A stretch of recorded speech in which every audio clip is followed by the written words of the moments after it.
Assalamualaikum warahmatullahi wabarakatuh. Selamat siang semuanya, kembali lagi dalam pembelajaran kimia hari ini. Sebelum mengawali kegiatan pembelajaran hari ini, marilah kita berdoa terlebih dahulu agar pembelajaran berjalan dengan lancar dan dapat memberikan manfaat bagi kita semua. Berdoa menurut agama dan kepercayaan masing-masing. Doa dipersilakan.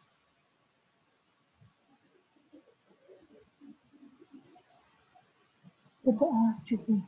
Ibu ingetin lagi, bagi yang belum presensi di UAD, jangan lupa presensi itu dulu hingga pukul 14.00 itu.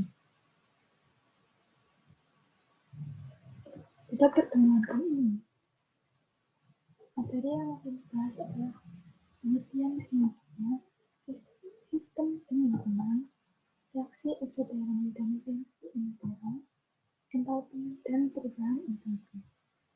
Sebelum masuk pada materi, saya akan menjelaskan terlebih dahulu tujuan dari pembelajaran kita hari ini. Yang pertama, siswa dapat memahami arti terbentuknya energi dan kalori.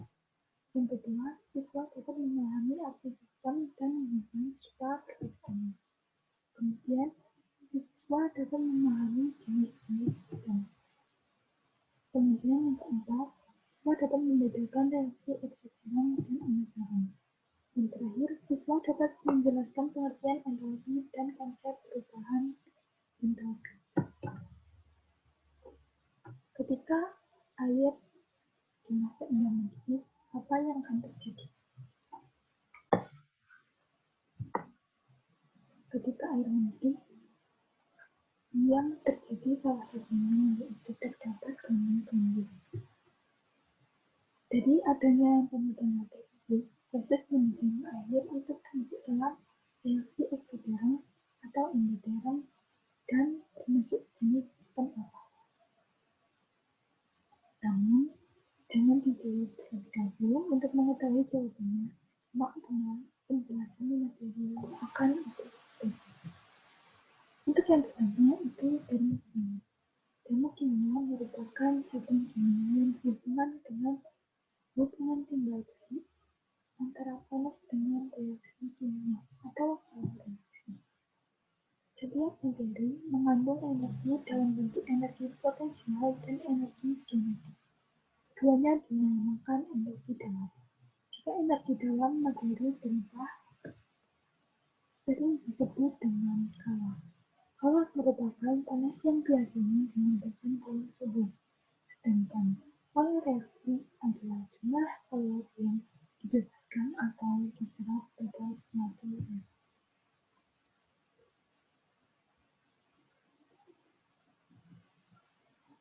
Dalam termokimia, terdapat dua hal yang perlu diperhatikan mengenai perpindahan energi, yaitu sistem dan lingkungan. Sistem merupakan skala sesuatu yang menjadi pusat perhatian dalam mempelajari perubahan energi. Berdasarkan interaksinya dengan lingkungan, sistem dibedakan menjadi 3 macam, yaitu terbuka, tertutup, dan terisolasi. Untuk sistem terbuka adalah suatu sistem yang memungkinkan terjadinya perpindahan kalor dan materi antara lingkungan dan sistem. Contohnya ketika merebus air dalam panci terbuka, energi berupa kalor dan materi dapat ditransfer ke lingkungan melalui uap air yang dihasilkan. Panci adalah sistem terbuka karena memungkinkan untuk transfer materi dan untuk transfer energi. Kemudian yang kedua, sistem tertutup. Sistem tertutup adalah suatu sistem yang memungkinkan terjadinya perpindahan kalor antara sistem dan lingkungan, tetapi tidak menjadi perpindahan materi.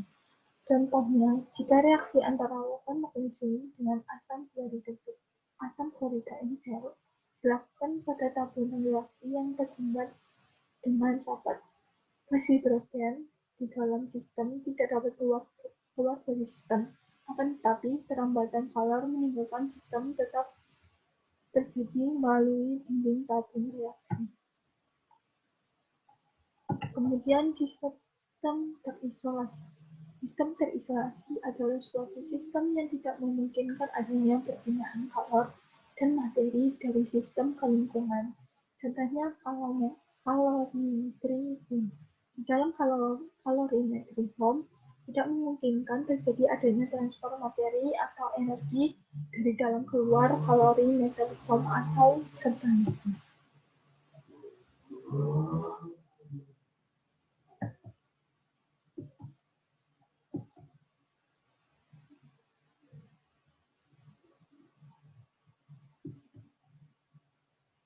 Dari perbedaan ketika sistem tertutup, jika diringkas seperti tabel di bawah ini.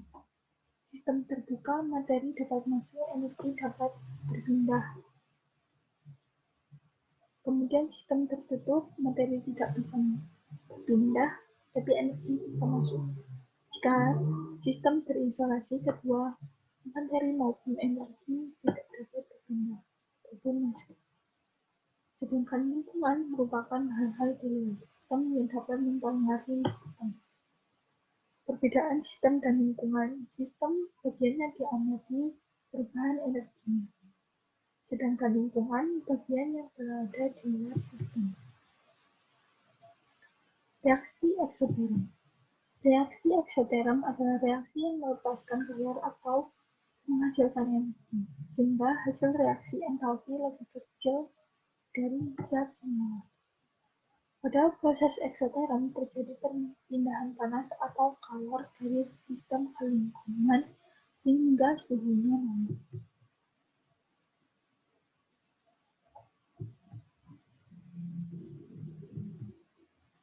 Ciri-ciri reaksi eksoterm yaitu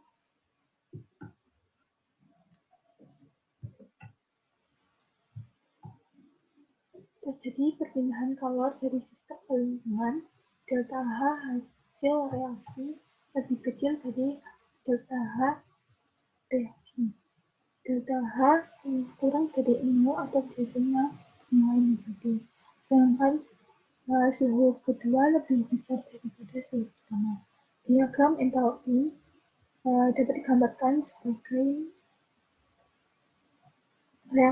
reaktan. Entalpi reaktan lebih besar daripada entalpi produk, sehingga nilai delta H negatif. Untuk mengetahui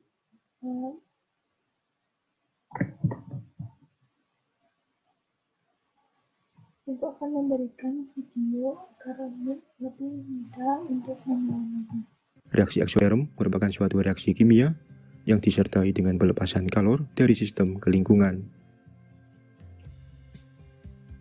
Sebagai ilustrasi, di dalam tabung kimia berikut terdapat gas nitrogen dan gas hidrogen. Gas di dalam tabung ini merupakan suatu sistem. Kedua gas ini dapat bereaksi membentuk gas amonia. Ketika permukaan tabung dipegang, akan terasa hangat. Artinya, sejumlah kalor dilepaskan dari sistem, menyebabkan permukaan tabung kimia mengalami peningkatan temperatur. Inilah dimaksud dengan pelepasan kalor pada reaksi eksoterm. Secara matematis, reaksi kimia dari gas dapat ditulis sebagai N2 plus 3H2 menjadi 2NH3 plus kalor. Berdasarkan data percobaan, nilai kalor adalah 92,2 kJ. Jika digambar dalam diagram entalpi, entalpi dari gas nitrogen dan gas hidrogen akan berada di atas gas amonia. Gas nitrogen dan gas hidrogen ini merupakan reaktan, memiliki entalpi sebesar H reaktan. Sedangkan gas amonia merupakan produk, memiliki entalpi sebesar H produk. Sehingga selisih entalpi, delta H sama dengan H produk minus H reaktan akan memiliki nilai kurang dari 0. Karena nilai H produk kurang dari H reaktan. Dalam reaksi amonia ini, nilai delta H adalah minus 92,2 kJ. Suhu pada reaksi eksoterm, nilai delta H adalah negatif. Selain dalam bentuk ini, diagram entalpi juga bisa digambar sebagai berikut. Reaktan dan produk berada di dalam sebuah kotak. Arah reaksi dari reaktan menuju produk digambarkan sebagai sebuah panah. Nilai perubahan entalpi delta H dapat ditulis di samping kanan dari panah. Bisa juga disertai dengan arah kalor.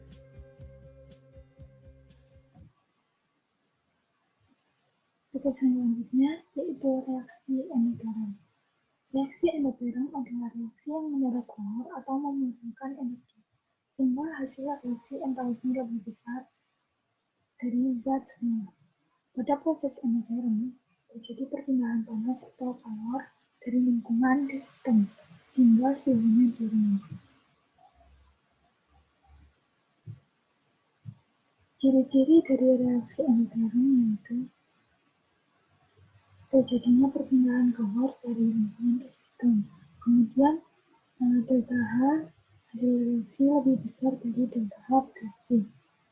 Kemudian delta H bernilai lebih dari 0 atau positif, sedangkan suhu kedua lebih kecil daripada suhu pertama. Sehingga dalam diagram entalpi, produk berada di atas dan delta H reaktan berada di bawah, sehingga nilai dari delta H akan nilai positif. Untuk mengetahui ilustrasinya, itu berikan contoh dari video yang akan diputarkan. Reaksi endoterm merupakan suatu reaksi kimia yang disertai dengan penyerapan kalor dari lingkungan ke sistem. Sebagai ilustrasi, di dalam tabung kimia berikut terdapat karbon dan sulfur. Zat di dalam tabung ini merupakan suatu sistem. Kedua zat ini dapat bereaksi membentuk karbon disulfida. Ketika permukaan tabung dipegang akan terasa dingin. Artinya, sejumlah kalor diserap dari lingkungan. Menyebabkan permukaan tabung kimia mengalami penurunan temperatur. Inilah dimaksud dengan penyerapan kalor pada reaksi endoterm. Secara matematis, reaksi kimia dari zat dapat dituliskan sebagai berikut. C plus 2S plus kalor menjadi CS2. Berdasarkan data percobaan, nilai kalor adalah 92,0 kJ.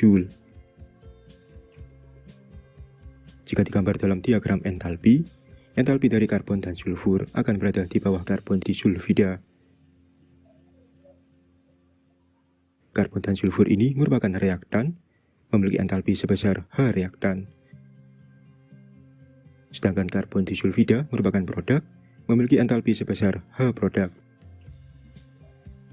Sehingga selisih entalpi delta H sama dengan H produk minus H reaktan akan memiliki nilai lebih dari 0.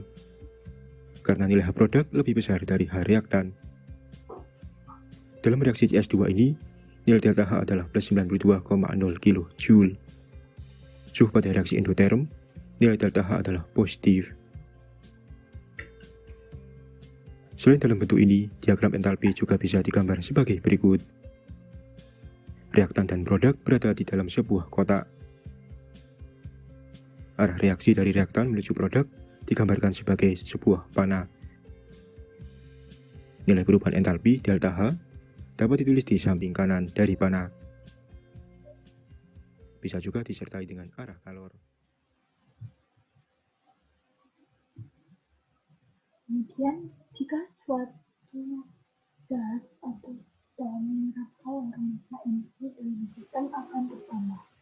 Namun, apabila zat atau suatu sistem melepaskan kalor, maka energi dalam sistem akan berkurang. Besarnya energi yang terkandung dalam suatu zat disebut dengan entalpi atau heat content, dengan dilambangkan dengan huruf H. Yang besarnya tidak dapat dihitung secara mutlak.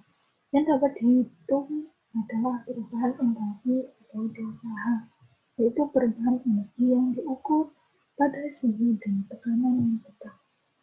Perubahan entalpi adalah selisih antara entalpi hasil reaksi dengan entalpi reaksi, atau dengan rumus delta H sama dengan reaksi minus H reaksi.